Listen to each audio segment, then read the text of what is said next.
Bismillahirrahmanirrahim. Assalamualaikum warahmatullahi wabarakatuh. Perkenalkan, nama saya Aditya Dermawan. Saya mahasiswa di Universitas Pancasakti Bekasi, program studi pendidikan ekonomi malam dengan nomor induk mahasiswa 18721500149. Di dalam video ini saya ingin memaparkan materi mengenai mata kuliah, kurikulum, dan buku teks dengan syarat penilaian ujian akhir semester dengan dosen pengampu yaitu Bu Ayu Nurul Amalia MPD. Kita lanjut.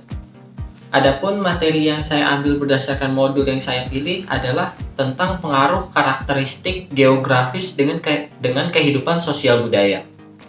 Geografis merupakan istilah yang sudah tidak asing didengar. Istilah geografi berasal dari bahasa Yunani geo yang berarti bumi dan grafi yang berarti menulis. Sehingga geografi mengajarkan manusia mempelajari bumi, tempat mereka tinggal, dan kondisi di dalamnya. Bumi memiliki karakteristik geografis yang berbeda di setiap daerahnya. Ada kutub utara dan kutub selatan yang diselimuti es sepanjang tahun. Ada daerah gurun, ada daerah pegunungan, ada lautan, ada hutan hujan, dan landscape geografis lainnya. Karakteristik geografis suatu wilayah dapat mempengaruhi kehidupan sosial budaya. Hal ini mampu membentuk kehidupan sosial masyarakat.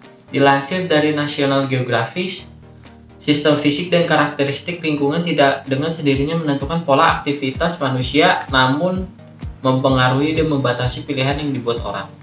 Selanjutnya adalah berikut pengaruh karakteristik geografis, yaitu yang pertama, perbedaan siang dan malam. Posisi geografis di bumi sangat mempengaruhi kehidupan sosial maupun budaya. Misalkan Indonesia yang terletak di garis khatulistiwa dan Islandia yang terletak dekat kutub utara. Karakteristik geografis Malaysia, letak geografisnya membuat Indonesia memiliki siang selama 12 jam, tetapi Islandia hanya memiliki siang selama 3-5 jam. Hal tersebut membuat masyarakat Islandia harus beradaptasi dengan kegelapan. Mereka bangun dibantu dengan alarm karena matahari tidak muncul saat pagi. Mereka menyalakan lampu dalam waktu yang lama sehingga pemerintahnya juga menyediakan listrik dengan murah. Orang Islandia terbiasa melakukan segala macam aktivitas dalam kondisi gelap seperti malam. Sedangkan di Indonesia sinar matahari bisa membantu manusia untuk bangun, pergi sekolah, bekerja, berolahraga, dan bertemu teman dalam kondisi langit yang terang. Lalu saat malam datang, seseorang bisa istirahat. Terdapat perbedaan aktivitas siang dan malam, namun di Islandia matahari tidak bisa dijadikan patokan aktivitas.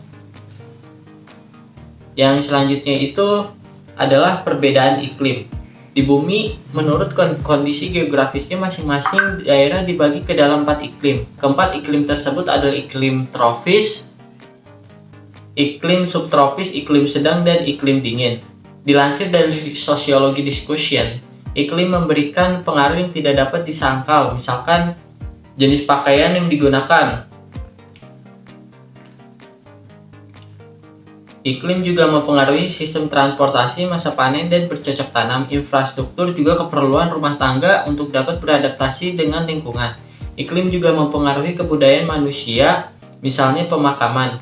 Misalnya di daerah yang dingin dan dilapisi es, penguburan dalam tanah sulit dilakukan. Tanah yang jarang dan kondisi yang dingin membuat jenazah sulit terkomposisi.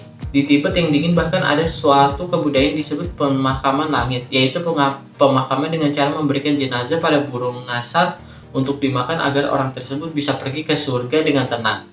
Yang ketiga itu adalah topografi. Topografi merupakan studi tentang relief yang menggambarkan ketinggian dan elemen geografis seperti sungai, danau, gunung, juga kota. Kondisi topografi kota cenderung mudah dijamah sehingga orang dari luar bisa masuk bersama dengan teknologi juga kebudayaannya. Hal tersebut membuat kota cenderung lebih maju dan dihuni oleh heterogen dengan kebudayaan yang berbeda. Adapun kondisi topografi yang sulit dijamah, misalnya daerah pegunungan tinggi atau pedalaman hutan tanpa jalan utama. Daerah tersebut cenderung terisolasi dari lingkungannya, membuat orang dari luar susah untuk menjangkaunya. Daerah tersebut cenderung masih belum maju karena sulit terjangkau teknologi, masyarakatnya juga cenderung homogen dengan kebudayaan yang masih kental. Selanjutnya yang keempat adalah ketersediaan air. Seseorang yang tinggal di daerah cukup air bersih akan menganggap air seperti hal biasa.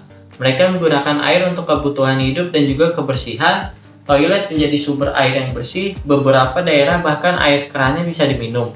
Mandi juga menjadi suatu kebiasaan wajib bagi mereka, namun di daerah yang kekurangan sumber air bersih, air dianggap dengan barang yang sangat berharga. Mereka harus jalan berkilo-kilometer untuk mendapatkan air yang belum tentu bersih, sehingga penggunaan air juga dilakukan seminimal mungkin. Mereka jarang mandi, air digunakan untuk kebutuhan yang lebih esensial seperti minum dan memasak. Hal ini membuktikan bahwa kondisi geografis bukan hanya mempengaruhi pola hidup dan budaya, melainkan juga persepsi seseorang terhadap sesuatu.